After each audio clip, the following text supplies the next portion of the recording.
آپ صلی اللہ علیہ وسلم اپنی ذات اقدس پر تو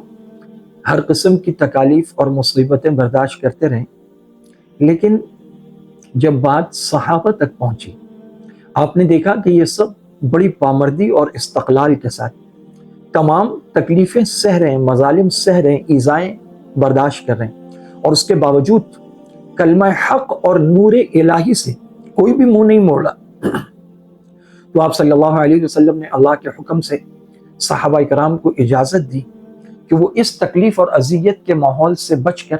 حبشہ کی طرف ہجرت کر جائیں۔ تو عطائے نبوت سے ہجرت نبوت کے اعلان کے 5ویں سال رجب کے مہینے میں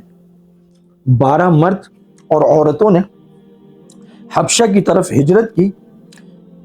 اور اس میں حضرت عثمان رضی اللہ تعالیٰ عنہ اور ان کی زوجہ حضرت رقیہ رضی اللہ تعالیٰ عنہ وہ بھی شامل تھیں۔ زینب، رقیہ، ام کلثوم، سیدہ فاطمہ الزہرا رضی اللہ تعالیٰ عنہن، یہ 4 آپ صلی اللہ علیہ وسلم کی صاحبزادیاں ہیں۔ ان میں پہلے حضرت رقیہ رضی اللہ تعالیٰ عنہ جو حضرت عثمان رضی اللہ تعالیٰ عنہ کے نکاح میں تھی،